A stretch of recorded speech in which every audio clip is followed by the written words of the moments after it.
think because you asked a very critical question, I want to summarize what Professor Yu answered. It's very, I think I learned a lot from the answer. I learned a lot as well. Yeah, so I tried to summarize.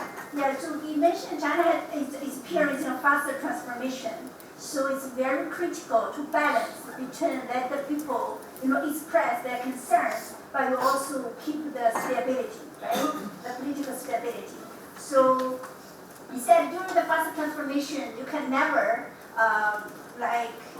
expect there's new conflict or something, because the interest is always there, the conflict is there, protests surely there. So in China, we don't use the term protest, but we use called a collective action or petitions through letters and visits. It's a very special Chinese character system.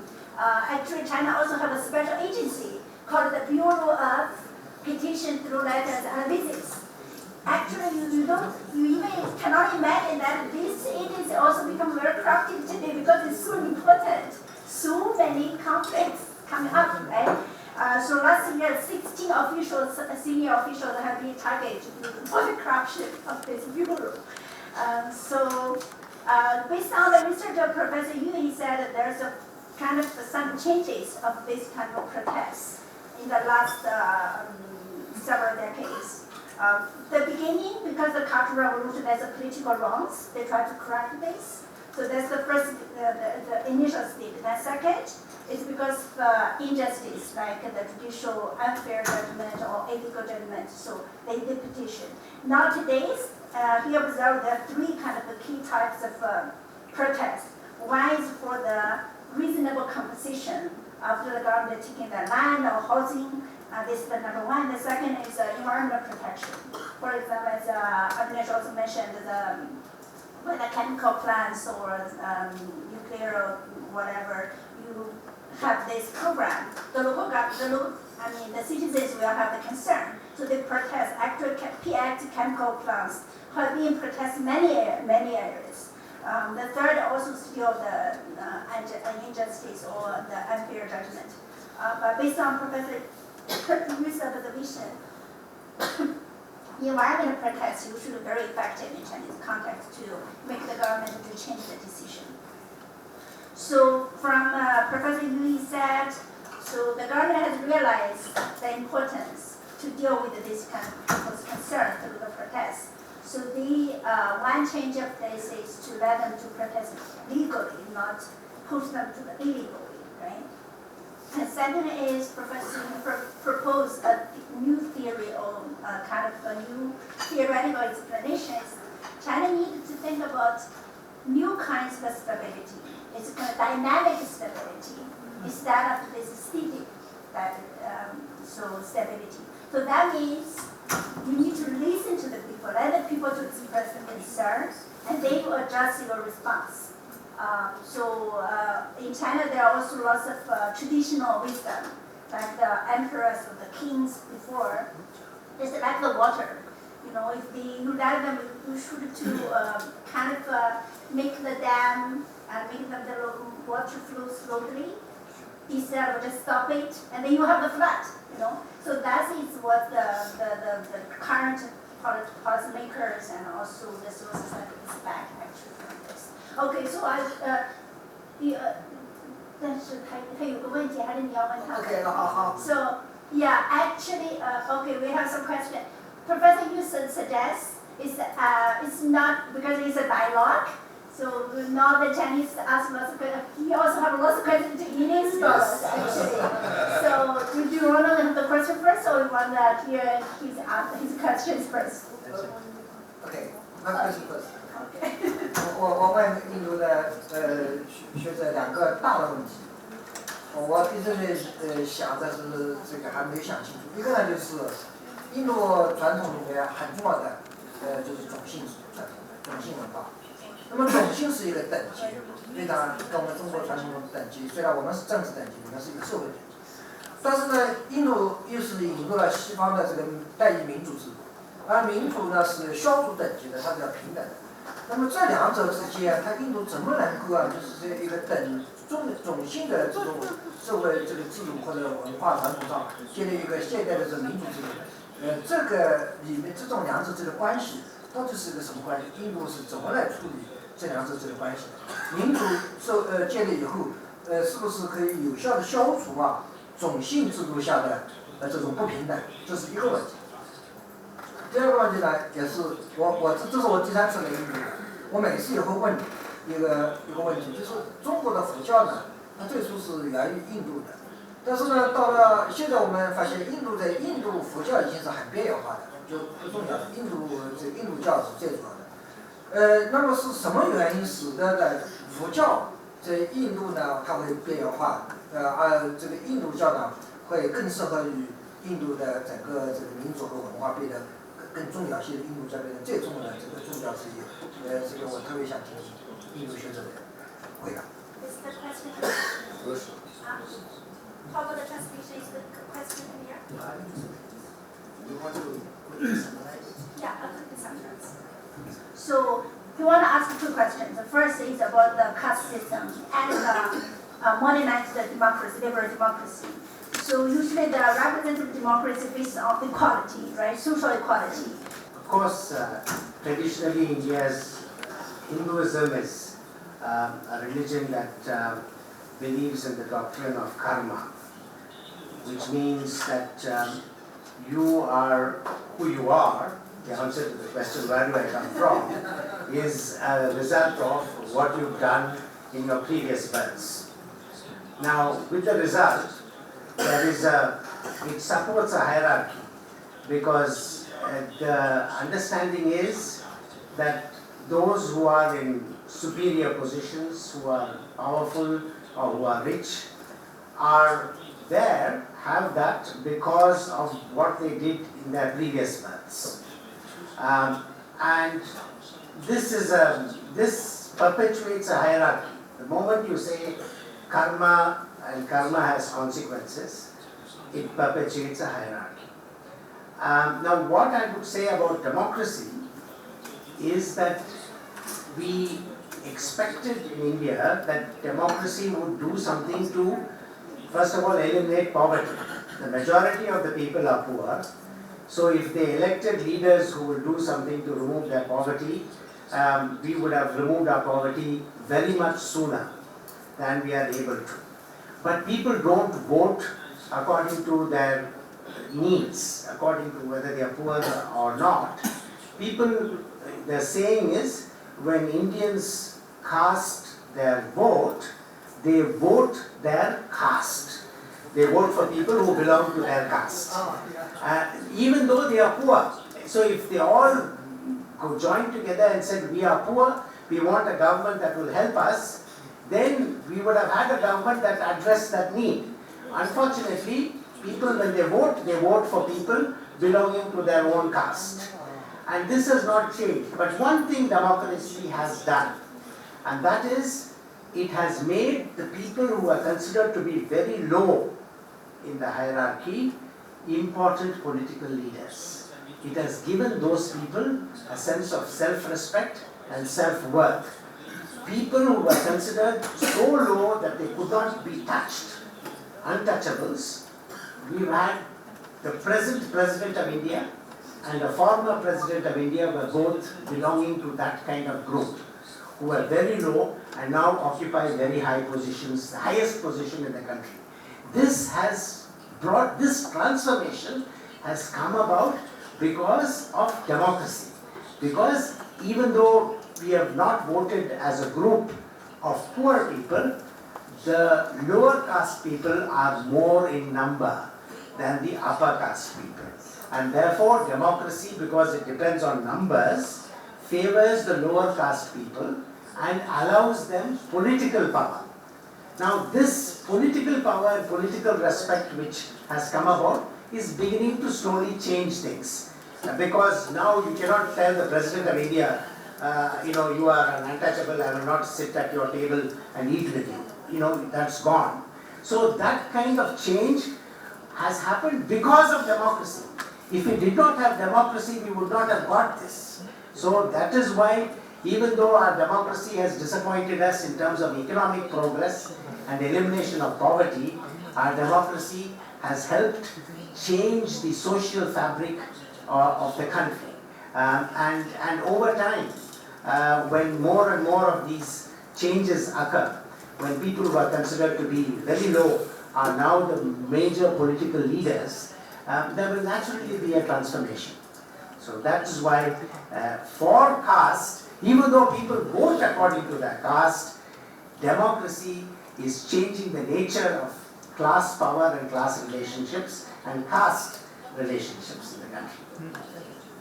I'll just add a couple of points after what Professor Sudarshan has said, that in addition to the democracy as a framework of governance, it is also the constitution which laid the foundation for our aspiration to build that framework.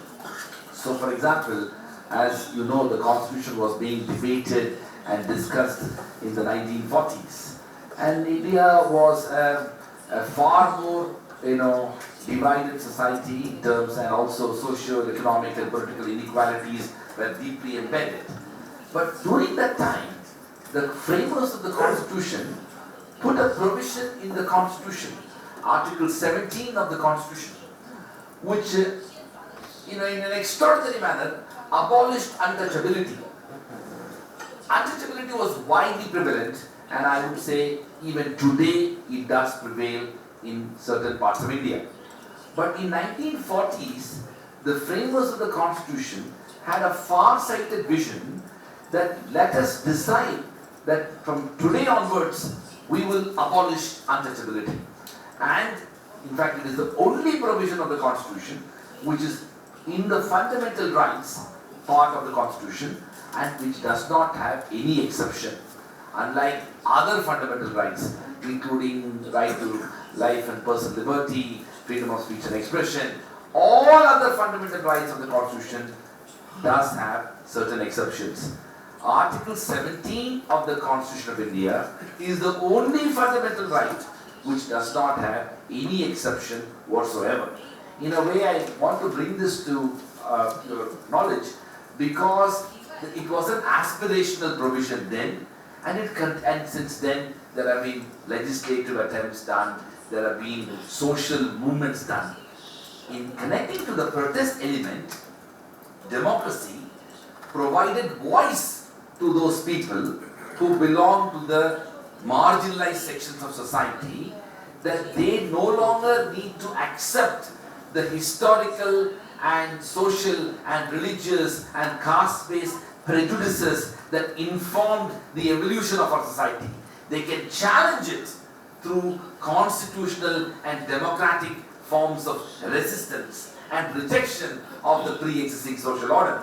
And so law and constitution became an instrument of social change and social engineering. And in that sense, democracy and the constitution became the bedrock around which social movements were created with a view to building a greater egalitarian society. Of course, that project is not completed. It is a work in progress, just as democracy and rule of law, both of which are work in progress in India.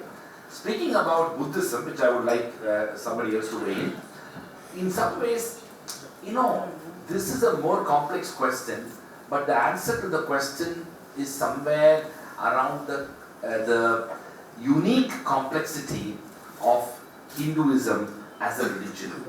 In fact, Hinduism is, in a conventional set of understanding of a religion, it does not fit into that framework.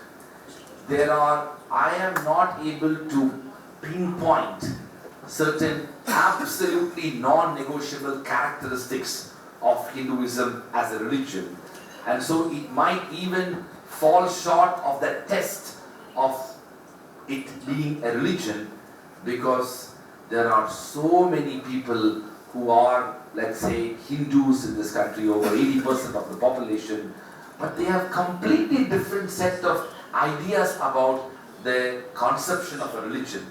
Starting from eating non-vegetarian food completely, to not eating non-vegetarian food, to eating them only on Tuesdays and Fridays, to not eating on Wednesday evenings to Thursday mornings, to eating it on some festivals and not, and to visiting some temples and not, and to visit on some occasions to some temples and not know even existence of certain gods who are considered as Hindu gods in certain parts of India, and completely oblivious of the existence of completely another set of gods in other parts of India. So in some ways, the complexity of the Hindu religion made it pretty much you could be anything and be a Hindu. So for example, my wife is a Jain, and she belongs to another religion, which Buddhism and Jainism were said to be contemporary religions. And there are aspects of Jainism which Hindu traditions have been incorporated into it. And so Hindus and Hinduism as a faith will absorb any aspects into it. You want to be an atheist? That's fine, no problem. You want to worship some gods and not? No problem. You could be a vegetarian and be a Hindu? No problem. You could be, in some ways, you can't even convert yourself into Hindu in that sense, like some other religions will allow you to. But I'll invite Professor Darshan, who is a greater scholar of this.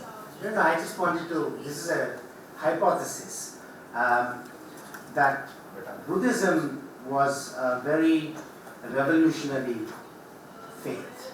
In other words, the teachings of the Buddha, from the perspective of the priestly class, the priests of Hinduism, who represented its scriptures and its texts, Buddhism was a threat to them. Why? Because the Buddha says, yes, I agree there is karma, and karma as a belief system is a valid one. He did not deny that there is karma. But what he denied is that karma is the answer to salvation, because he argued logically.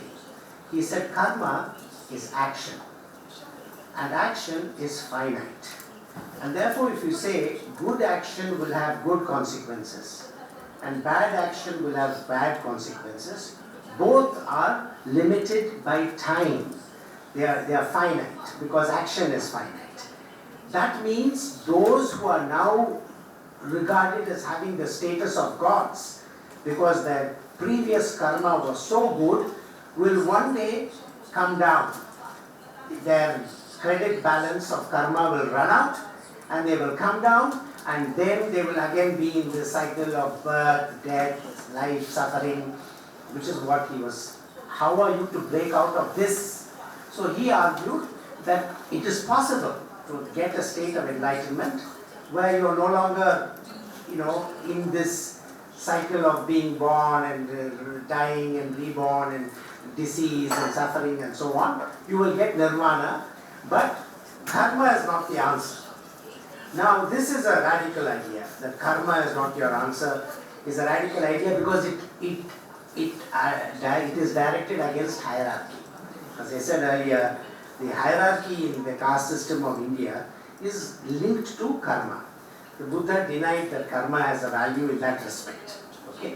Secondly, this is an assault against the priestly class and their power in society. They saw a lot of people becoming followers of the Buddha, and they are listening to it. And Buddhism is an egalitarian religion. It is not a hierarchical religion. The Sangha is, everybody is equal, right? So, and the whole ethos of Buddhism is egalitarian. The whole ethos of Hinduism is hierarchy. So there's a fundamental contradiction. So what did the Hindus do? They did what Hindus have done very well, and that is what he mentioned, which is to assimilate Buddhism into Hinduism, is to say, let us treat the Buddha as an avatar of the god Vishnu. Right? He has 10 avatars, but we can say Buddha is also an avatar. Vishnu has come down and has given us wisdom as the Buddha. So you don't really have to worry too much about what he actually said. You don't have to read the sermons and so on. Along with the pictures of Vishnu and Shiva and other gods, put a picture of the Buddha also, Buddha is ours. He is one of us. Right? Now this works very well because those who kind of had a respect for Buddhism quietly forgot that he was preaching a very radical doctrine which was philosophically in opposition to Hindu philosophy and doctrines. So he got assimilated. So the Constitution of India also says if you are a Sikh, which is another egalitarian religion, or a Buddhist, or a Jain, which is another egalitarian religion, because there is no caste system, should not be in those religions. They are all Hindu. As far as the Constitution is concerned, in terms of rights and personal law and so on, they are treated as if they are Hindu. Right? So this is what has happened. That is why there is not very much. So one of the main draftsmen of the Constitution was a scheduled caste. That is, he belonged to a very low caste person. He drafted major parts of our Constitution. And he argued that you cannot get rid of casteism unless you get rid of Hinduism. So he, at the end of his life, he converted to Buddhism. And he made people saying, look, if you want to really have an equal society, you must get rid of Hinduism and join and become a Buddhist. So there are even now some modern Buddhists. There are more Buddhists now in post-independence India than there were before, because of a political ideology. That is, they think Buddhism is a religion of equality. Hinduism is a religion of hierarchy. So there is that issue. But I wanted to ask you a question, which is, you were referred to, traditional beliefs, the law of rights. I mean, R-I-T-E-S, rights, as giving a foundation for morality. Now, the problem for India, in a way, is there is no authoritative text for Hindus. It is unlike the Abrahamic religions. There is the Torah for the Jews, there is the Bible or the Gospel for the Christians, and there is the Al-Quran for Islam. All these books and texts tell you what is right and what is wrong, what you should do and what you should not do. There is nothing like that in Hinduism. There is no authoritative text that tells you what you should do, what you should not do, what is right, what is wrong, because many people can follow different texts. There are some texts which even say that there is no need, that even God doesn't exist. Or we don't know whether God exists. So, my question is, what gives so people have argued that a problem about, say, corruption, if you have a very clear catechism, wrong, right, and people are in that religion, and they are religious people who want to obey the religion, they want to be a good Muslim or a good Christian or a good Jew, they will follow the good and the bad that is laid out in the book. But we don't have a book. So we say, okay, maybe I've been a bad man in this life, I've been a bit corrupt and I have cheated the poor, but I will have another life. And in the next life, I will try to be a better person. So we worry about the lack of an ethical foundation, morality, as you mentioned. Where does it come from in China? Because Chinese religion also, there is no single authoritative text or book. It is not like the Abrahamic religions. So where is the source of morality? So I want to have some announcement. This will continue the discussion at the afternoon. We need to quickly have a group photo. So I want to quickly summarize what the... China is ranked 77 and India is ranked 81. In my view, both are highly corrupt countries. So the question is, one is professedly a democracy and strong and independent media, rule of law aspirations, independent institutions, trying to fight corruption, ranked 81, highly corrupt in terms of its functioning. Another is China is having a very strong and authoritarian state a strong set of institutions ruled by law that you talked about, 77 highly corrupt. So are we missing something? Both these models are really not helping us to address the larger problem of corruption. Both India and China are highly corrupt countries. So in that context, how do we deal with this? Okay, so 在那个我简单来 summary 一下他们两个人的那个回答哈，就是苏达任教授提到呢，印度的选举政治呢，确实它存在一个问题，就是它不是照着贫困人口最关心的，比如说教育问题啊、医疗问题啊、教授贫困问题去投票，而是根据谁是我这个种姓的，是吧？种姓政治带入到了那个代议制的这个政治运行之中。但是呢，还有一个当时那个制宪者们其实构想的一个，就是给所有成年人投票权，在一个80%多文盲和贫困的地方。它其中有一个就是这个政治革命，政治革命就是说每个人有个投票权之后呢，它可以改变这个社会的不平等。所以说，在今天你会看到有印度的低种姓的建民总统，或者是莫迪在当年选举的时候也说自己是低种姓，这是成为一个拉选票的一个点。这在很大程度上可以改变社会的一种印象，这是他认为印度民主带给这个印度社会在种姓这个方面的一个改变。虽然它没有像暴力革命那么快，但是它确实在改变了这个社会。当然，实际上印度不光是选举，它是一个宪法制、宪政哈，宪法起了很重要的作用。当年的宪法制宪者经过了激烈的讨论，在印度宪法里面有很多的打折的地方，但是17条废除这个建民政策是没有任何例外条款的。所以这个也是当年的应该是制宪者，你到印度各个地方都能看到安贝卡他的那个雕像手拿宪法的，他就是一个建民的那个出生地种姓的，他宪法主要是他起草，所以被称为印度宪法之父。这里面有很多的关于地种姓的怎么来应对的这个政策。另外呢，就是关于这个佛教为什么在印度边缘化了，然后这个他们两个也介绍了从两个角度。第一个呢，就是印度的这个，你知道印度教早期的或者婆罗门教，它是讲究那个轮回这个业哈，轮回，然后是来这样来决定一个人的这个身份的。而佛教、耆那教和锡克教这3个宗教的出现，都是要挑战当年的这个婆罗门教的垄断，是革命性的宗教，就是它要众生平等，这是佛教很重要的一点，也是它很革命性的一点。所以呢，佛教其实它就说你这个业这个轮回是可以破的，然后包括就是说它一定是宗教要下到每一个人的。在这个社会发展中，为什么佛教会被边缘化了呢？是因为印度教很聪明，印度教是一个很包容的宗教，在印度教里面你找不到一个主神，对吧？甚至有几百万的神。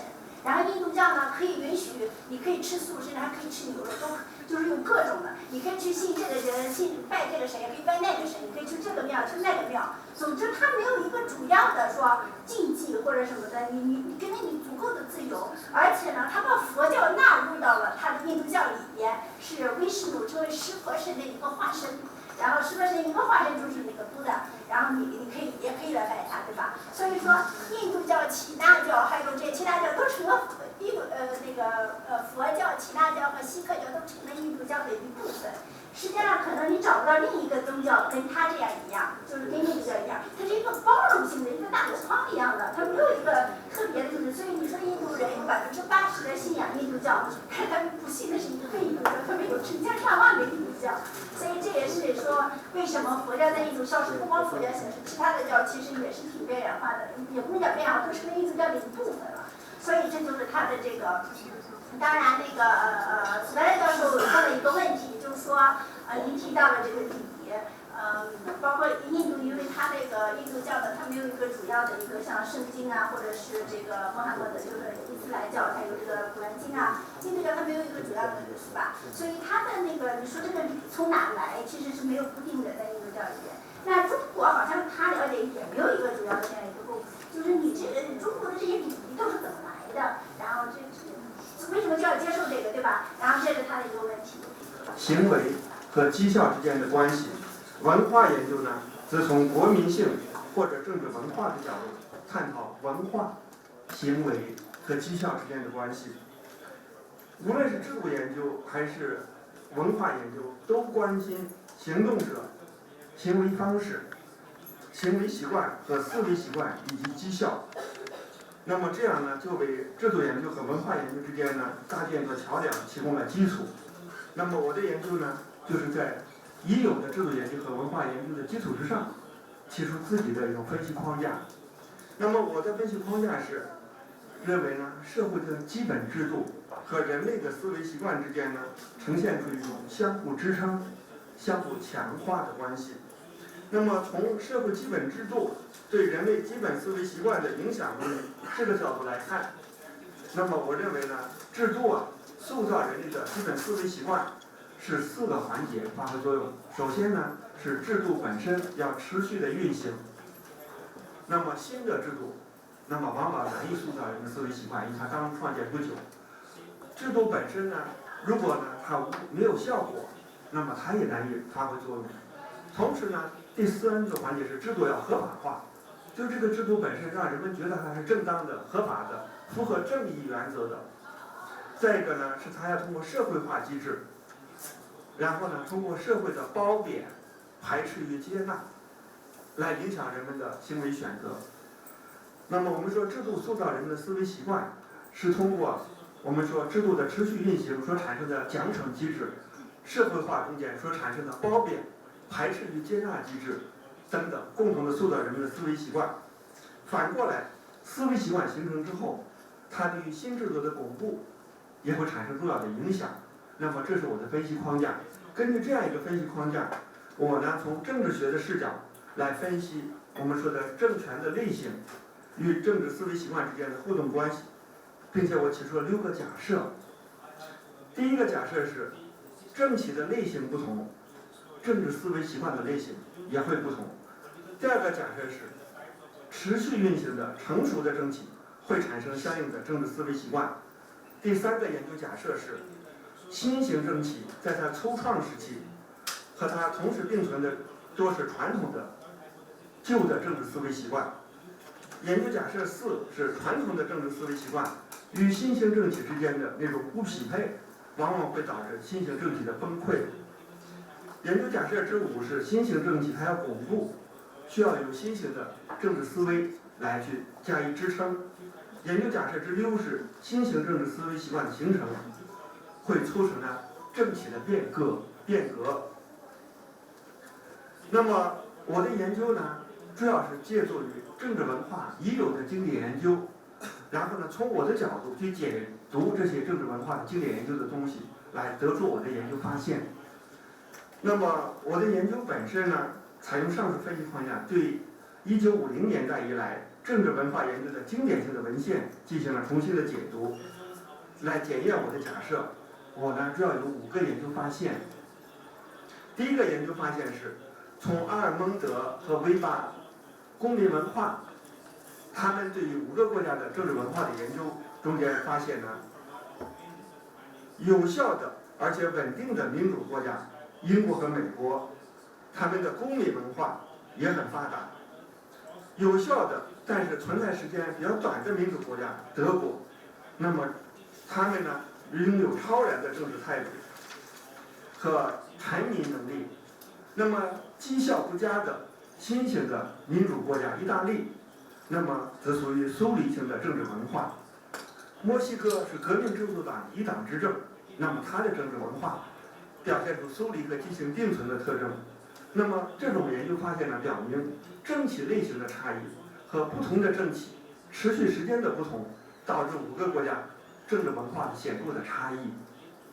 第2呢，那么阿尔蒙德和维巴的重返公民文化一书，对于这5个国家的政治文化又进行了后续的20年的跟踪研究。那么我从我的角度对他们的跟踪研究加以解读，发现呢，从短期来看，政府绩效的下降不会动摇人们对于基本的政治制度的信任和信心，但是他对政治领袖和具体政策的不满会导致人们从选举式的参与走向抗议式的参与。领导人能不能有效的回应，关系到政治体制的支持度。而新型政体它的持续有效运行和相应的政治社会化过程，则会培育出新型的政治文化。德国就是一个最典型的例子。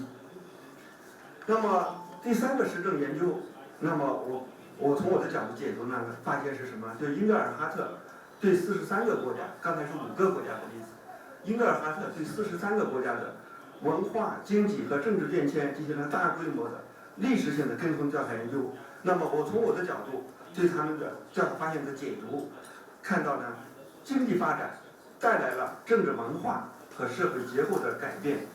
那么也就是说，文化的转型，特别是文化向后物质主义的转变，促进了民主化和民主的巩固与深化，证实了我们的假设，也就是说，新的政治思维习惯，也就是后物质主义新型的政治思维习惯，促进了整体的变革。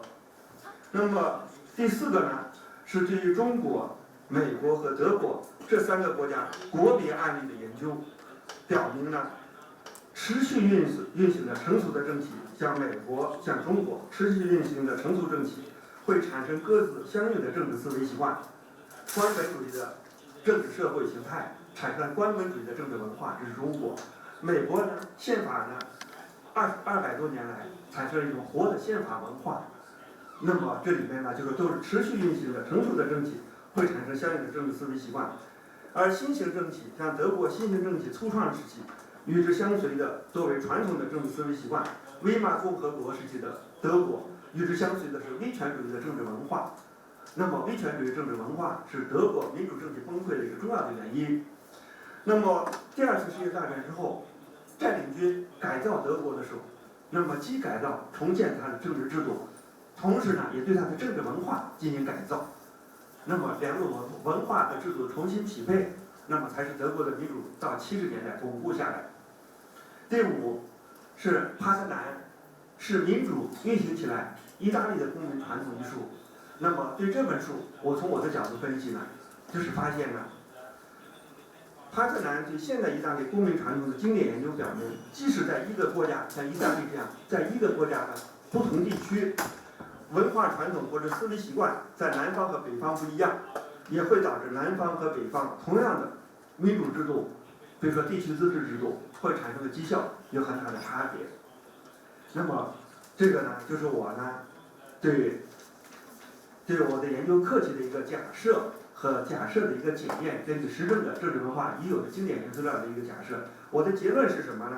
我的结论是，我们从政治学的视角对社会制度与思维习惯之间互动关系的实证研究表明，社会制度和思维习惯之间是一种相互适应、相互支持的关系。那么从社会制度对思维习惯的影响角度来看，社会的基本制度对于国民的思维习惯具有塑造的作用。社会基本制度它为行动者的行为方式选择提供了机遇、激励和约束，它框定了人们的选择范围。人们呢，在制度约束条件下，好，那我就讲到这里，谢谢。好的，谢谢何教授很准时。下面我们请近代大学的拉杰夫马后奇教授的做评论，评论的时间是8分的时间。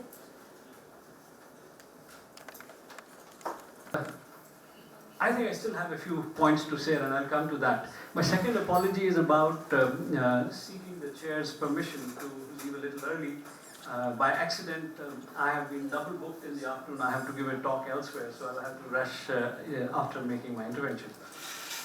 Now, having made these two starting points, I'd just like to start by saying, and I mentioned that I'm an economist. I'm not a sociologist or a person engaged in culture studies. So please take my intervention in a light-hearted manner. And what I would like to start by saying is the conceptual framework that you outlined in terms of those 6 or 7 hypotheses. I think I got 6, maybe you had 7. It does present a framework to me which can logically look at the linkages between culture, cultural change, institutions and institutional change. And my sense is that the fact that you highlighted it, a fact that continuity and maturity of regime is extremely vital for bringing about any changes in the society, be it at the cultural level, be it at the institutional level, and then thirdly, at the policy level. And until unless you have that maturity in regimes and the continuity, such momentum does not happen very rapidly. And you don't have to look very far. I mean, you have to look at China and you have to look at India, and this hypothesis does make a lot of sense. Look at the case of India. I mean, India, we all know, we are a caste-ridden society. So we have a system, a social ordering, a hierarchic system of social ordering which goes back to centuries. And if you look at this, what has this system done?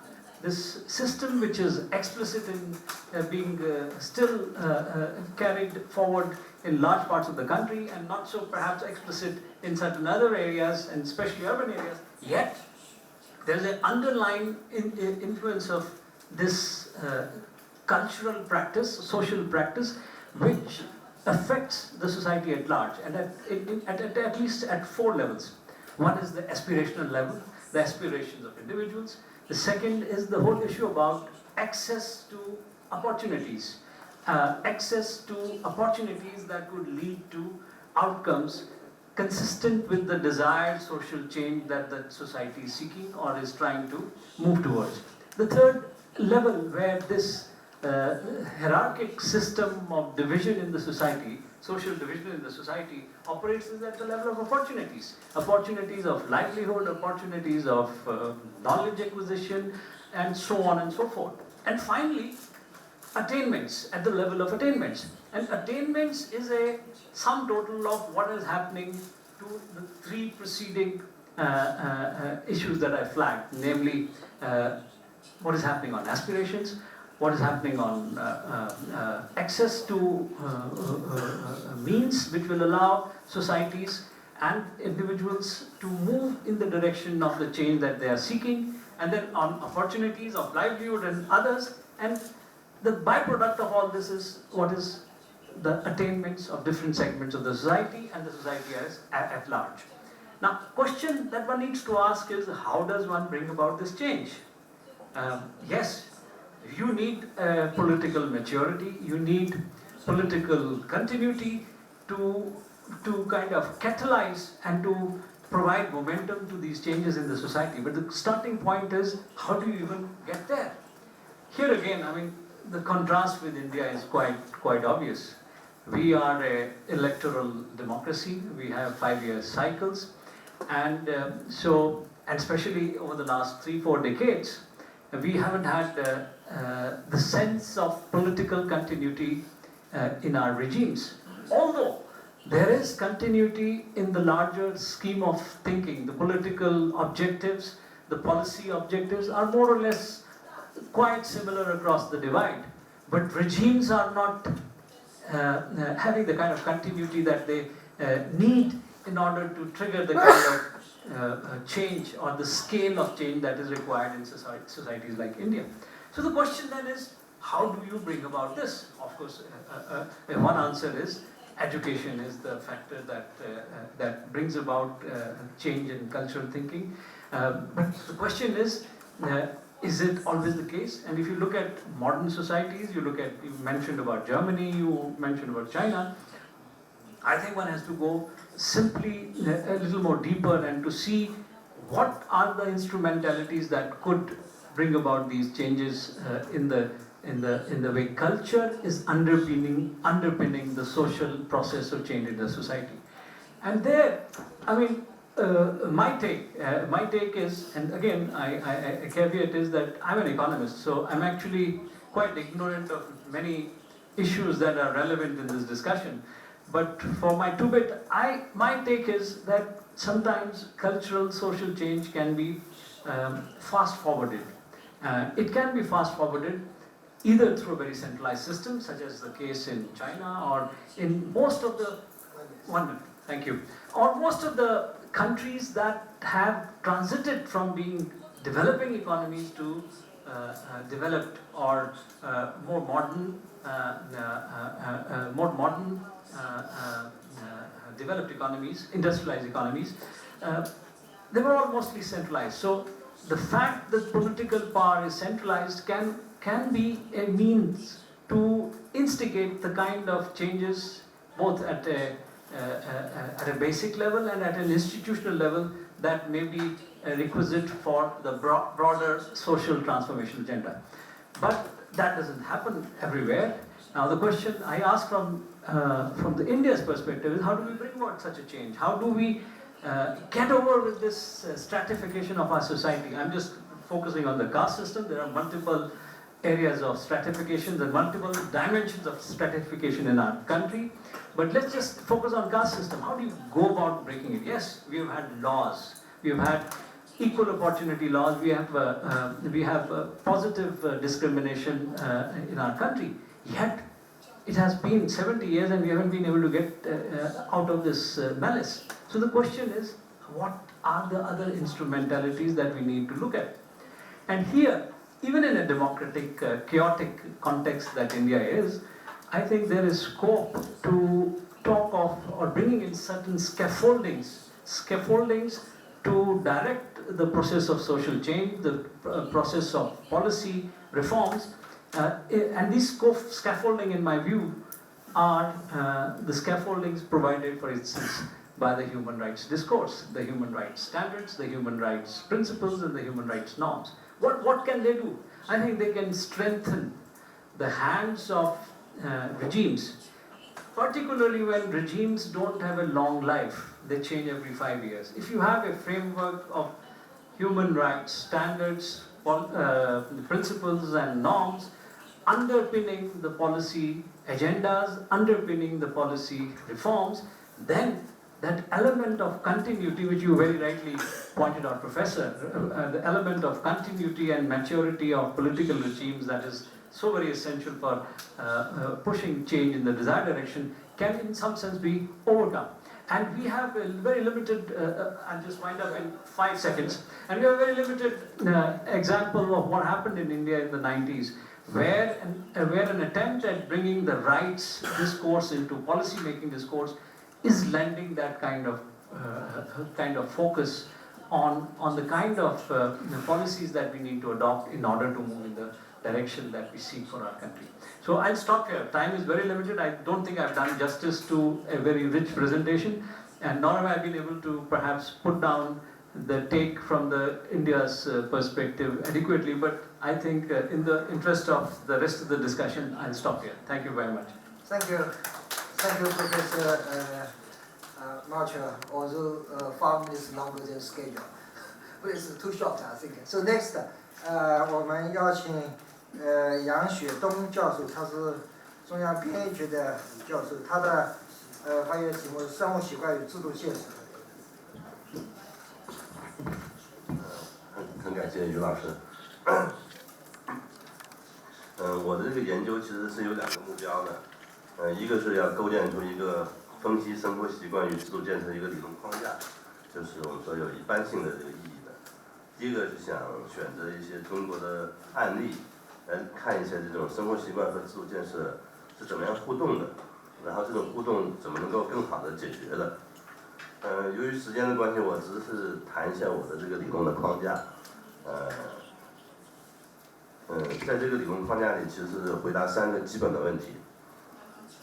第一个就是传统社会，中国也好，印度也好，西方社会也好，其实在传统社会时期都非常重视发挥习惯的作用，这是一个普遍性的一个现象。第二个要谈的是为什么现在的这个社会科学，特别是政治学，因为我的专业是政治学，忽视了这个生活习惯与制度的关系。第3个就想谈一下，在这个制度化的过程中，生活习惯与制度是怎么样的互动的。我们都知道，现代化的过程是一个制度化的过程，就是现代制度不断的建立完善的一个过程，而制度化的结果是通过生产生活的改善来检验的，同时也会受到既有的生产生活方式的制约。在这些既有的生产生活方式中，生活习惯毫无疑问就是其中的一种。因此，我们说我们的现在的很多的行为都是由我们的习惯决定的。有研究表明，可能我们有70%的行为，并不是你的自主决定的，而是你的习惯决定的。因此，有人说这个习惯是人的第二个本性，是人后天的全部的本性。如果我们可以看这个关于习惯的研究，其实社会科学也好，自然科学也好，其实每个学科都有关于它的研究。比如说我们说的民族学、教育学、法学，比如我们这个张老师你们的法学有习惯法是吧？这个研究，在我看来，这些研究的路径实际主要是围绕这种个人与社会的关系展开的，所以我们可以把它称为一种社会中心论。相比而言，政治学对于习惯的研究是从制度的角度切入的，我们可以把它叫做制度的中心论。所以你可以看到，在中西方从一开始的在古典政治学中，都用不同的方式关注着习惯与制度的关系。比如说今天上午于老师讲的这个礼法之治，其实就是典型的，在中国我们是一个按照家国统构的逻辑来理解这个问题的。也就是说，你在家里能够养成一个好的习惯，那你这个习惯就会带到你的政治生活中，是吧？我们叫家国统构。所以我们知道中国最伟大的教育家叫孔子，其实他也是一个伟大的政治家，是吧？他在讲说，这个其为人也，孝悌而好犯上者鲜矣，不好犯上而好作乱者谓之有也。也就是说，你在家里要尊重老人的话，那你出去以后就不会挑战你的权威的。在西方社会其实也一样的，我们可以看到亚里士多德被认为是一个西方政治学的一个创始人啊。其实在他的研究中，你可以看到他把习惯和道德是紧密联系在一起的。其实他认为习惯和天赋啊、理性就共同成为培养人的一个各种善德的一个基础。他说人的对个人也好，对集体也好，他最终的终极目标其实是一样的。他说最优良的个人的目标也是最优良的政体的目的。因此他就提出了一个政体的公式，其实跟孔子的非常像。他说政体啊就是人们的生活方式，最优良的政体是最优良的生活方式。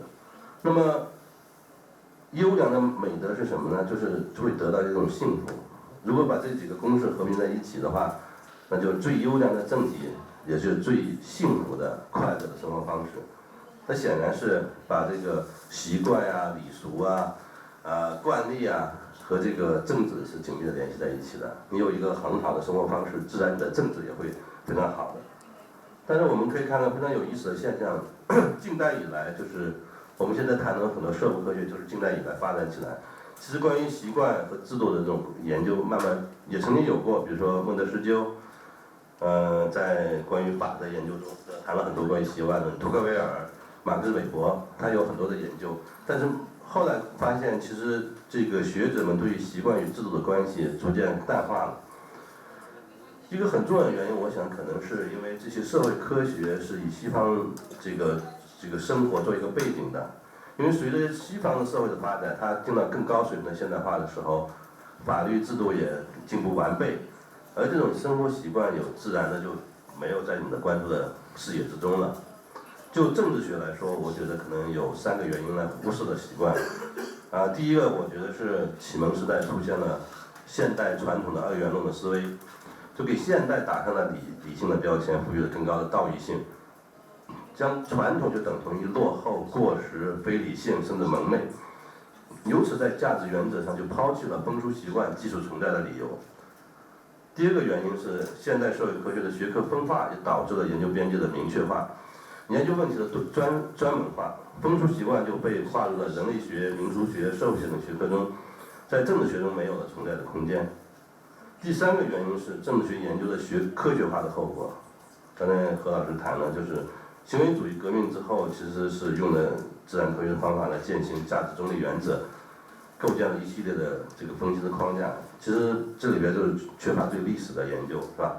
所以也很难把这个风俗习惯这种属于历史范畴的这种概念放在这种分析框架之中，由此就形成了这么一个，这个是一个很重要的一个现象，但是我们在学科里面是忽视了它的一个现象，所以我认为这是一个被忽视的一种现代的一个现象。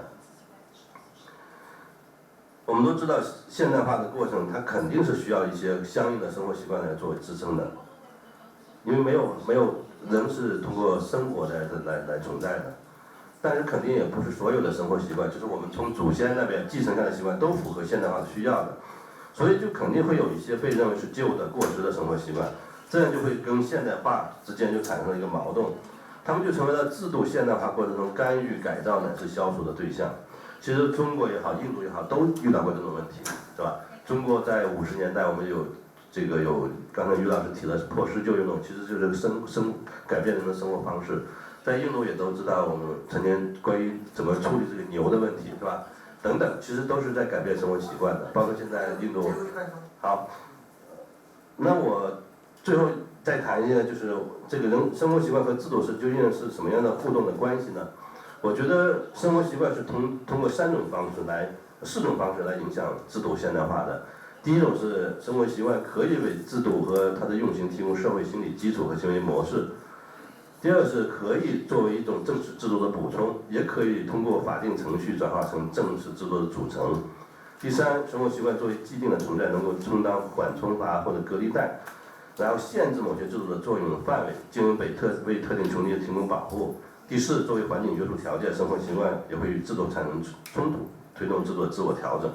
而制度本身也会影响习惯啊。我觉得制度首先是从区分习惯来的，就是把有些习惯认为是这个制度倡导的，他就把它支持它，然后认为制度不倡导的，然后去压制它。而对于既有习惯的话，我们会发现它会产生4种的回应方式，一种是发生了冲突，第二种是要去改变这些既有的习惯，第3种他会接受这种制度的习惯，第4种就放任它存在。